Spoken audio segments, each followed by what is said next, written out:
50,000 American troops already positioned in the Middle East.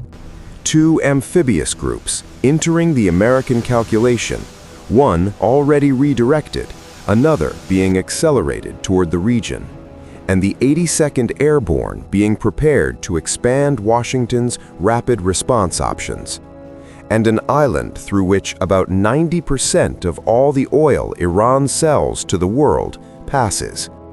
Today, you're going to understand, step by step, how this operation would unfold, what the United States would have to do first, what would come next, and where it could break down. Before any movement, you need to understand the geography, because geography here favors the defender. The Strait of Hormuz.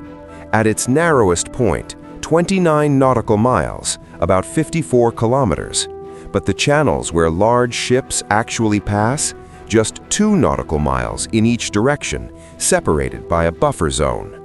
This is not open sea. It is a compressed, predictable corridor easily contested from Iran's northern shore. And in the northern Gulf, Kharg, about 55 kilometers from Bushehr, around 90% of everything Iran exports in oil passes through it. Hormuz is the choke point. Kharg is the regime's economic lung. And the mistake most analyses make, opening Hormuz does not depend on occupying Kharg. They are 2 different problems, and the United States would have to solve both at the same time. Iran does not need aircraft carriers to close Hormuz. It already has position. Of the 8 main islands in the strait, 7 are under Iranian control. And what makes this theater truly difficult is not any single isolated system. It is the combination: coastline, islands, sensors, drones, mines, and attack vectors layered over the shipping corridor. This is the Iranian threat arc. Any serious campaign would have to compress that arc before moving any major asset into the strait, because sending an amphibious ship into Hormuz with that arc intact is not a military operation. It is offering a target. The campaign would not begin with Marines on the beach. It would begin with the accumulation of capability. Around 50,000 American personnel already in theater, the USS Boxer with the 11th Expeditionary Unit, the USS Tripoli with the 31st MEU, the 82nd Airborne, between 3,000 and 4,000 troops being prepared for deployment. This is not invasion, it is board building. The objective of this phase is simple: not to seize terrain, to prepare the pieces. Only then does the shaping phase begin. The target is not territory, it is the density of the Iranian threat. Sensors degraded, launchers under pressure, electronic warfare reducing Tehran's response. In parallel, Israel pressures underground missile installations inside Iran, forcing Tehran to look inward while the United States works the Gulf. And then comes the most important phase, and the least cinematic one: mine warfare.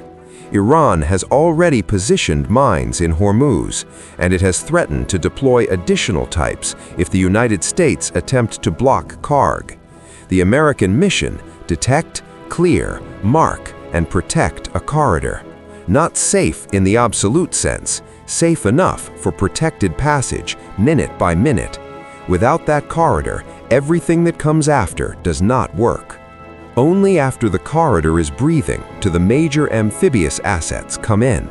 The USS Tripoli, without a well deck, more oriented toward aviation and command, carries more weight in air cover and coordination.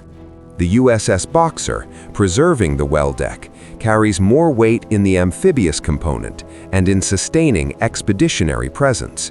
One projects cover and command, the other reinforces the link between sea and expeditionary force.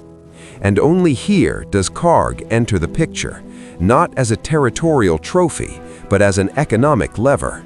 Controlling 90% of the regime's oil exports means holding Tehran's financial pulse.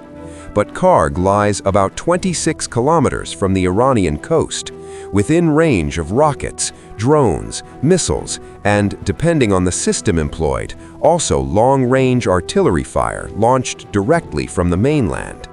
Some analyses indicate that several thousand troops would be required to sustain an occupation, with robust air defense, counter-battery radar, and continuous logistics, with one detail: the island's air and logistical sustainment could already be degraded after earlier bombardments. And there is one problem that kills the logic of the operation if you miss it. Kharg is a faucet, but the pipe is on the mainland.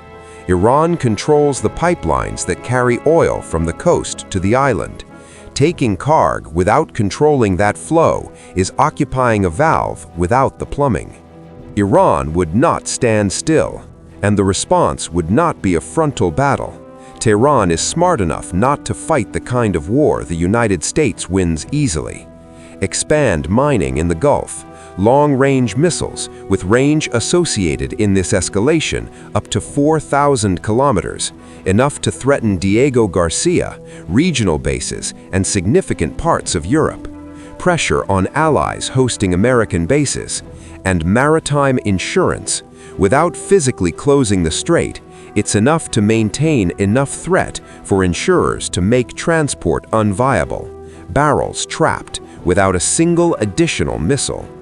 Tehran's posture suggests the regime still believes it has enough cards in a war of attrition to negotiate without capitulating. So what would the realistic end state be? Not a classic invasion in the Iraq mold, something more limited, and precisely because of that, more plausible. Hormuz as a protected corridor, imperfect but functional. Kharg as the regime's economic vulnerability, and Tehran recalculating whether the cost of continuing to escalate is greater than the cost of negotiating. The problem of Hormuz is not conquering it, it's keeping it navigable. The problem of Kharg is not occupying it, it's sustaining it under threat. The board is set. What happens now depends on who blinks first. If you like military analysis grounded in strategy, geography, and technical detail, subscribe now, because this is where you follow the conflicts that move the world.